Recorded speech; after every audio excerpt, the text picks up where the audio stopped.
ನೀನು ಅತ್ತಿ ಬರುವ ಇಲ್ಲಿಗೆ ಹಿಂಗೆ ಆಡೋಕ್ಕೆ ಗುಂಡು ಮಾಮಂಗೆ ಹ್ಯಾಪಿ ಬರ್ಡೇ ವಿಶ್ ಮಾಡಪ್ಪ. ಅಯ್ಯಪ್ಪ ಕಾಲು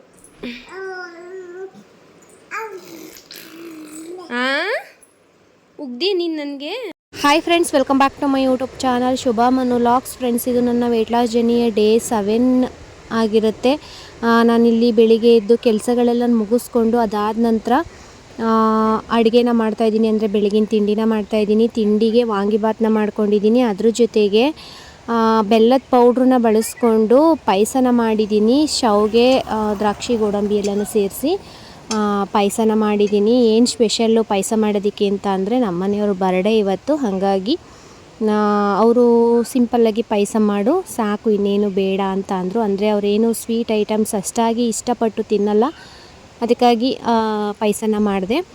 ಮಧ್ಯಾಹ್ನದ ಅಡುಗೆಗೆ ಅಡ್ಲಕಾಯಿನ ಬಳಸ್ಕೊಂಡು ಗೊಜ್ಜನ್ನ ಮಾಡ್ತಾಯಿದ್ದೀನಿ. ಬೆಳಗ್ಗೆ ಹೆಂಗಿದ್ರೂ ವಾಂಗಿಬಾತು ರೈಸ್ ತಿಂದಿದ್ದೀವಿ. ಇನ್ನು ಮಧ್ಯಾಹ್ನಕ್ಕೆ ಮತ್ತು ಸಂಜೆಗೆ ಚಪಾತಿನ ಮುದ್ದೆನ ಮಾಡ್ಕೊಳ್ಳೋಣ. ಎರಡಕ್ಕೂ ಕಾಂಬಿನೇಷನ್ ಆಗಿ ಅಡ್ಲೆಕಾಯಿ ಗೊಜ್ಜು ಸರಿ ಹೋಗುತ್ತೆ ಅಂತೇಳಿ ನಾನಿಲ್ಲಿ ಗೊಜ್ಜನ್ನ ಮಾಡ್ಕೊತಾ ಇದ್ದೀನಿ. ಇವತ್ತು ಸ್ವಲ್ಪ ಎದ್ದಿದ್ದು ಲೇಟು. ಅದಾದ ನಂತರ ಮನೆ ಒರೆಸಿ ಪೂಜೆಗೆಲ್ಲ ರೆಡಿ ಮಾಡಿ ನಾವು ಕೂಡ ಫ್ರೆಶ್ ಅಪ್ ಆಗುವಂಥದ್ದಿದೆ. ಲೇಟಾಗಿ ಏನಕ್ಕೆ ಎದ್ದೆ ಅಂತ ಅಂದರೆ ನೆನ್ನೆ ಎಕ್ಸಸೈಜ್ನ ಮಾಡ್ಕೊಂಡಲ್ಲ, ಅದ್ರ ಎಫೆಕ್ಟು ಬೆಳಗ್ಗೆಯಿಂದ ಕಾಣಿಸ್ಕೊಂತು. ಅಂದರೆ ಸಿಕ್ಕಾಪಟ್ಟೆ ಕಾಲುಗಳು ನೋವು ಬಂತು. ತುಂಬಾ ಕಾಲು ನೋವು ಇರೋದ್ರಿಂದ ಯಾವುದೇ ರೀತಿ ಎಕ್ಸಸೈಜು ಮತ್ತು ವಾಕ್ನ ಮಾಡಿಕೊಳ್ಳಿಲ್ಲ. ಇನ್ನು ನಮ್ಮನೆಯವ್ರನ್ನ ಎದ್ದು ವಾಕ್ ಹೋಗಿ ಅಂತ ಹೇಳಿದೆ. ನನಗೂ ಕೂಡ ಸ್ವಲ್ಪ ಸ್ಟ್ರೇನ್ ಆಗಿದ್ದೀನಿ, ಹೋಗೋಕ್ಕಾಗಲ್ಲ ಅಂತೇಳಿ. ಡ್ಯೂಟಿಗೆ ಹೋಗೋದಿತ್ತು, ಅವರು ಡ್ಯೂಟಿಗೆ ರೆಡಿ ಆಗ್ತೀನಿ ಅಂತ ಹೇಳಿದ್ರು. ಅದಾದಮೇಲೆ ಏನೋ ಗೊತ್ತಿಲ್ಲ, ಇವತ್ತು ರಜಾ ಹಾಕ್ತೀನಿ, ದೇವಸ್ಥಾನಕ್ಕೆ ಹೋಗಿದ್ದು ಬರೋಣ ಅಂತ ಪ್ಲಾನಿಂಗ್ ಮಾಡಿಕೊಂಡು. ನಾನಂದರೆ ಒಂದಿನ ವರ್ಷಕ್ಕೊಂದಿನ ಎಲ್ಲಾದರೂ ಹೊರಗೆ ಹೋಗಬೇಕು ಅನ್ನೋದು ಇತ್ತು. ಬಟ್ ಇವರು ಯಾವುದೇ ರೀತಿ ಏನು ಪ್ಲ್ಯಾನಿಂಗ್ನ ನನ್ನ ಜೊತೆ ನೆನ್ನೆ ಶೇರ್ ಮಾಡ್ಕೊಂಡಿರಲಿಲ್ಲ, ಈ ರೀತಿ ಹೋಗೋಣ ಅಂಥೇಳಿ. ಸರಿ, ಕೆಲಸ ಇದೆಯೇನೋ ಬರಲ್ವೇನೋ ಅಂತ ಅಂದ್ಕೊಂಡು ನಾನು ಸುಮ್ಮನಾಗ್ಬಿಟ್ಟಿದ್ದೆ. ಬೆಳಿಗ್ಗೆ ಎದ್ದು ದೇವಸ್ಥಾನಕ್ಕೆ ಹೋಗಿದ್ದು ಬರೋಣ ಅಂತ ಅಂದರು. ಅದಾದಮೇಲೆ ಕೆಲಸಗಳೆಲ್ಲ ಮುಗಿಸ್ಕೊಂಡು ನಾವು ಕೂಡ ಸ್ನಾನ ಮಾಡಿ ದೇವಸ್ಥಾನಕ್ಕೆ ಹೊರಡೋಣ ಅಂತ ರೆಡಿ ಆದ್ವಿ. ಮತ್ತು ಫ್ರೆಂಡ್ಸ್, ಹೇಳಿದ್ನಲ್ವ, ಹೆವಿ ಪೇಯ್ನ್ ಇರೋದ್ರಿಂದ ಒಂದು ಎಕ್ಸಸೈಜು ವಾಕ್ನ ಇವತ್ತು ಸ್ಕಿಪ್ ಮಾಡ್ಕೋತಾ ಇದ್ದೀನಿ. ಇನ್ನು ಸಂಜೆ ಆಗ್ತಾ ನೋವು ಕೂಡ ಸಿಕ್ಕಾಪಟ್ಟೆ ಜಾಸ್ತಿ ಆಗುತ್ತೆ.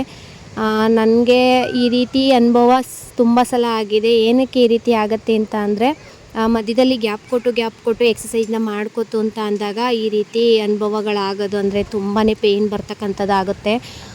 ಕಂಟಿನ್ಯೂಸ್ ಆಗಿ ಡೈಲಿ ಜಾಸ್ತಿ ಎಕ್ಸಸೈಸ್ ಮಾಡ್ಕೊಳ್ಳಿಲ್ಲ ಅಂದರೂ ಒಂದು ಅರ್ಧ ಗಂಟೆ 1 ಅವರ್ ಮಾಡಲಿಲ್ಲ ಅಂತ ಅಂದ್ರೂ ದಿನಕ್ಕೆ ಒಂದು 10 ನಿಮಿಷ 1/4 ಗಂಟೆನಾದರೂ ಸಿಂಪಲ್ ಎಕ್ಸಸೈಜ್ಗಳನ್ನ ಮಾಡ್ಕೊಳ್ತಾ ಬಂತು ಅಂತ ಅಂದರೆ ಅಷ್ಟೇನು ಪೇಯ್ನ್ ಆಗಲ್ಲ.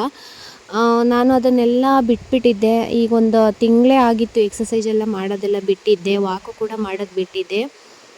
ಸಡನ್ನಾಗಿ ಒಂದು ದಿನದಲ್ಲೇ ಮಾಡ್ಕೊಂಡಲ್ವ ಎರಡನ್ನೂ, ಹಾಗಾಗಿ ತುಂಬಾ ನೋವು ಬಂತು. ಅಂದರೆ ತೊಡೆ ಭಾಗ ಏನಿದೆ ಅದು ಸಿಕ್ಕಾಪಟ್ಟೆ ನೋವು ಬರ್ತಿತ್ತು. ಅಂದರೆ ಲೋವರ್ ಬಾಡಿ ಎಕ್ಸಸೈಸ್ ಅಲ್ವ ನಾನು ಮಾಡಿದ್ದು, ಹಾಗಾಗಿ ಪೇಯ್ನ್ ಅಂತೂ ಸಿಕ್ಕಾಪಟ್ಟೆ ಇದೆ. ಆ ಪೇಯ್ನೆಲ್ಲ ರಿಲೀಫ್ ಆಗೋವರೆಗೂ ಇದೇ ರೀತಿ ನಾನು ಫೇಸ್ ಮಾಡ್ತಾನೆ ಇರ್ತೀನಿ. ಅದಾದ ನಂತರ ನಾನಿಲ್ಲಿ ಮೆಂತ್ಯ ನೀರನ್ನ ಕುಡಿತಾ ಇದ್ದೀನಿ.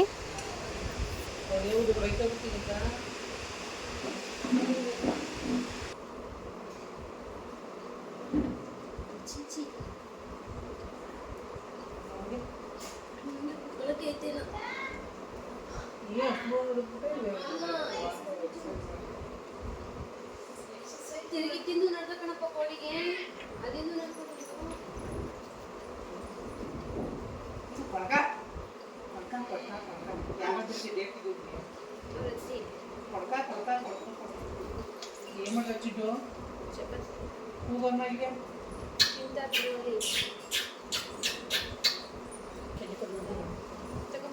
ತಿನ್ಬಿಟ್ಟು ಸ್ನಾನ ಮಾಡ್ಕೊತೀವಿ.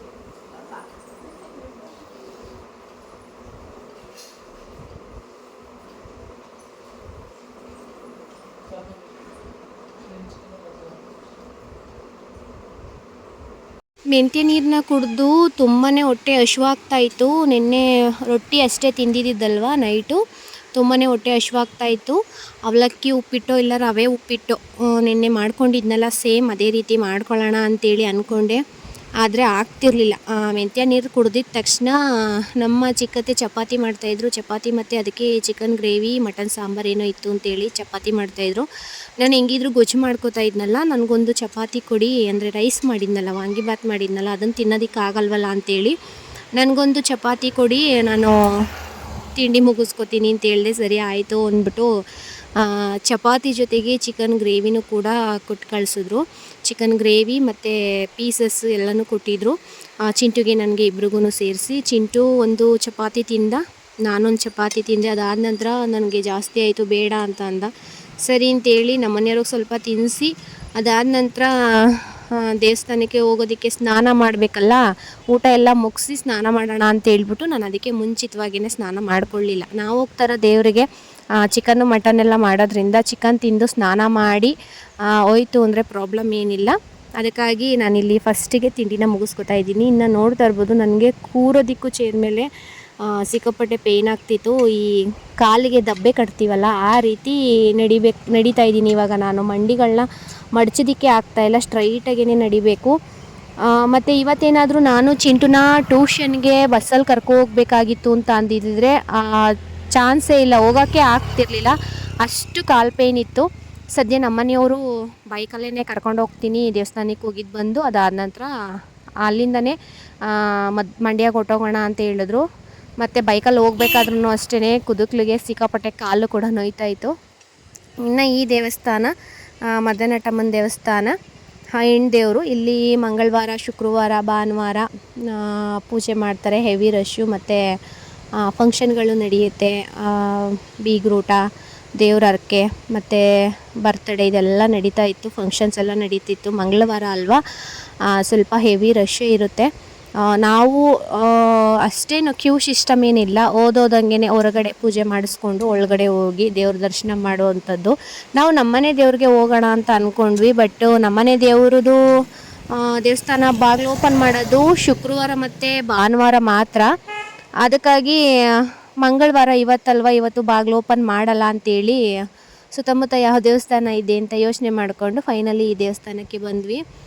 ಬಂದು ಪೂಜೆ ಮುಗಿಸ್ಕೊಂಡು ಒಳಗಡೆ ಹೋಗಿ ದೇವ್ರ ದರ್ಶನ ಮಾಡಿಕೊಂಡು ಅದಾದ ನಂತರ ಇಲ್ಲಿ ಸ್ವಲ್ಪ ಹೊತ್ತು ಕೂತಿದ್ದು ಹೋಗೋಣ ಅಂಥೇಳಿ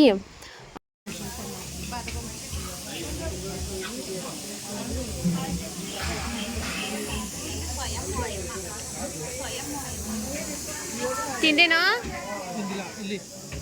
ತಿನ್ನು, ತಗೊಡ್ತೀನಿ, ತಿನ್ನು, ತಗೊಡ್ತೀನಿ, ತಿಂದಮೇಲೆ ಆಮೇಲೆ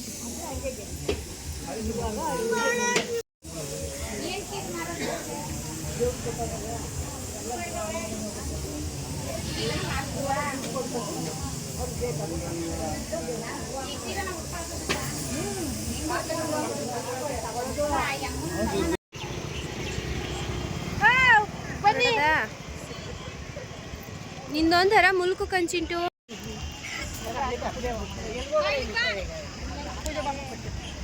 ನೀನು ಎಳೆ ಮಗ ಅಲ್ಲ, ಇನ್ನೂ ಗುಂಡ ಅಲ್ಲ ನೀನು. ಆಟ ಸಾಮಾನು ತಗೊಡೋಕೆ ನಿನಗೆ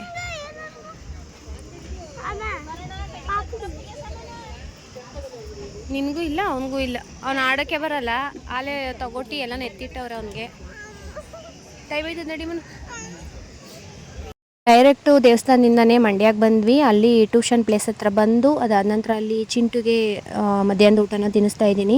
ಅವ್ನು ಬೆಳಿಗ್ಗೆ ಚಪಾತಿ ತಿಂದಿದ್ನಲ್ಲ, ಅದಕ್ಕಾಗಿ ನಾನು ಇಲ್ಲಿ ವಾಂಗಿಬಾತ್ ಕಲಿಸ್ಕೊಂಡು ಬಂದಿದ್ದೆ, ಅದನ್ನೇ ತಿನ್ನಿಸಿ ಸ್ವಲ್ಪ ಉಳಿದಿತ್ತು, ಅದನ್ನು ನಮ್ಮ ಮನೆಯವ್ರು ತಿಂತಾರೆ ಅಂತೇಳಿ ಊಟ ಮಾಡ್ತಾಯಿದ್ದೀವಿ. ಮತ್ತು ಹೊರಗಡೆ ಊಟಕ್ಕೆ ಹೋಗೋದಿತ್ತು, ಹೋಗಲಿಲ್ಲ, ಇಂಟ್ರೆಸ್ಟ್ ಇರಲಿಲ್ಲ. ಹೋಟೆಲೆಲ್ಲ ಊಟ ಮಾಡುವಂಥದ್ದು ಇಂಟ್ರೆಸ್ಟ್ ಇರಲಿಲ್ಲ, ಹಾಗಾಗಿ ಹೋಟೆಲ್ಗೆ ಹೋಗಲಿಲ್ಲ.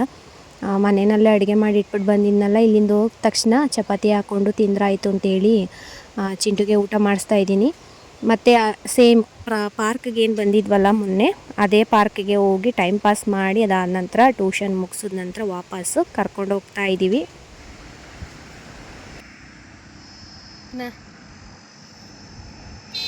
ಅಯ್ಯಪ್ಪ,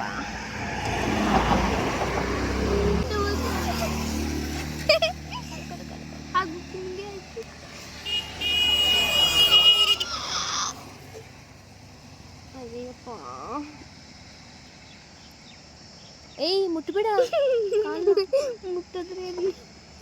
ಮುಟ್ಟಿದ್ರೆ ಗಾಡಿನಲ್ಲಿ ಬರಬೇಕಾದ್ರೆ ಕುದುಕ್ಲಿಗೆ ಗಾಡಿ ಬಿಟ್ಟಂಗೆಲ್ಲ ಸ್ವಲ್ಪ ಕಾಲು ಸಿಕ್ಕಾಪಟ್ಟೆ ನೋವು ಬರ್ತಿತ್ತು. ಹೆಂಗೋ ಸಹಿಸ್ಕೊಂಡು ವಾಪಸ್ ಬಂದೆ. ಬಸ್ಸಲ್ಲಿ ಹೋಗಿದ್ದಿದ್ರೆ ಅಷ್ಟೇ, ಬಸ್ ಹತ್ತಿ ಬಸ್ ಇಳಿಯೋದಕ್ಕೆ ಆಗ್ತಿರ್ಲಿಲ್ಲ ನನ್ನ ಕೈಲಿ. ಇನ್ನು ಮನೆಗೆ ಬಂದು ನಮ್ಮನೆಯವರು ಕೂಡ ಚಪಾತಿ ತಿಂದರು. ಅದಾದ ನಂತರ ನಾನು ಕೂಡ ಬೆಳಿಗ್ಗೆ ಚಪಾತಿ ತಿಂದಿದ್ದಲ್ವ, ಇನ್ನು ಆಲ್ರೆಡಿ ಸಂಜೆ ಆಗಿತ್ತು. ಒಂದು ಚಪಾತಿನ ತಿಂದು ಸ್ವಲ್ಪ ರೆಸ್ಟ್ ಮಾಡೋಣ ಅಂತೇಳಿ ಇಲ್ಲಿ ಚಪಾತಿ ಹಾಕ್ಕೊಂಡು ತಿಂತಾಯಿದ್ದೀನಿ.